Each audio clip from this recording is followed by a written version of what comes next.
ورحمة الله وبركاته نحمده ونصلي على رسوله الكريم أما بعد أعوذ بالله من الشيطان الرجيم بسم الله الرحمن الرحيم. இந்த உலகில் இந்த நாளை போன்று ஒரு நாள் கிடையாது, அந்த இரவை போன்று ஒரு இரவு கிடையாது. அல்லாஹ்வினால் நமக்கு அருளப்பட்ட சிறப்பு மிக்க இரவு எது தெரியுமா?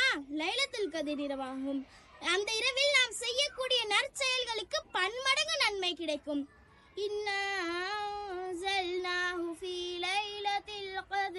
நிச்சயமாக குர்ஆன் ஆகியதனை நாம் லைலத்துல் கத்ர் இரவன்றே இறக்கி வைத்தோம். லைலத்துல் கத்ர் என்றால் என்ன தெரியுமா?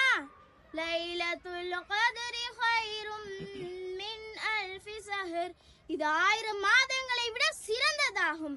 தனஸ்ஸலுல் மலாயிகத்து வர்ரூஹு ஃபீஹா பிஇذن ரப்பிஹிம் மின் குல்லி அம்ர். இந்த இரவில் தான் வானவர்களும் ஜிப்ரீல் ஆகிய பரிசுத்த ஆவியும் அல்லாஹ்வின் அனுமதியை பெற்று ஒவ்வொரு காரியத்தின் நிமித்தம் இறங்குவார்கள்.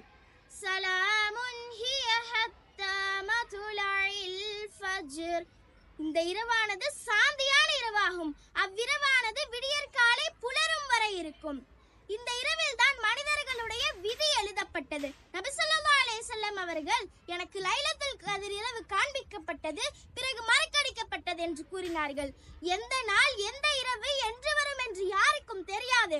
ஆனால் ரமலானில் கடைசி 10 ஒற்றைப்படை இரவுகளில் நீங்கள் லைலத்துல் கத்ரை தேடுங்கள் என்பது நபி மொழியாகும். நபி ஸல்லல்லாஹு அலைஹி வஸல்லம் அவர்கள் தனது குடும்பத்தினரை ரமலானில் கடைசி 10 விழித்திருக்க செய்வார்கள். நன்மையை எதிர்பார்த்து யார் லைலத்துல் கத்ர் இரவன்று நின்று வணங்குவாரோ அவருடைய முன் பின் பாவங்கள் மன்னிக்கப்படுகிறது என்று நபி அவர்கள் கூறினார்கள். 1000 மாதங்கள் வாழ்வோமா என்பதே கேள்விக்குறி.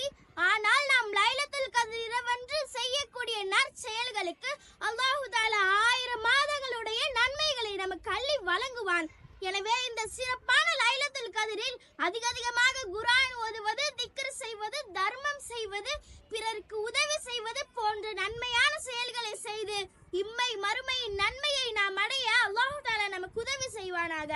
ஆயிஷா ரலியல்லாஹு அன்ஹா அவர்கள் அறிவிக்கிறார்கள், அல்லாஹ்வின் தூதரே, நான் லைலத்துல் கத்ர் எது என்று அறிந்தால் அப்பொழுது நான் என்ன ஓத வேண்டும் என்று கேட்டார்கள். அதற்கு நபி அவர்கள், அல்லாஹும்ம இன்னக அஃபுவ்வுன் துஹிப்புல் அஃவ ஃபஅஃபு அன்னா. இதன் பொருள், அல்லாஹ் நீ மன்னிக்க கூடியவன், நீ மன்னிப்பை விரும்பக்கூடியவன், என்னுடைய பாவங்களை மன்னித்து விடு என்பது பொருள். நபி ஸல்லல்லாஹு அலைஹி வஸல்லம் அவர்கள் தான் மரணிக்கும் வரை இத்திகாஃப் இருந்து வந்தார்கள். இத்திகாஃப் இருந்தால் என்ன நன்மை கிடைக்கும்? என்னவென்றால், எவரொருவர் பள்ளிவாசலில் இத்திகாஃப் இருப்பாரோ அவருக்கும் நரகத்திற்கும் 3 பெரிய அகழிகள் தோன்றும். அவர் லைலத்துல் கத்ர் இரவை அடைந்து விடுவார். எவர் ஒருவர் பள்ளிவாசலில் இத்திகாஃப் இருப்பாரோ அவருக்கு 2 ஹஜ் 2 உம்ரா செய்த நன்மையாகும்.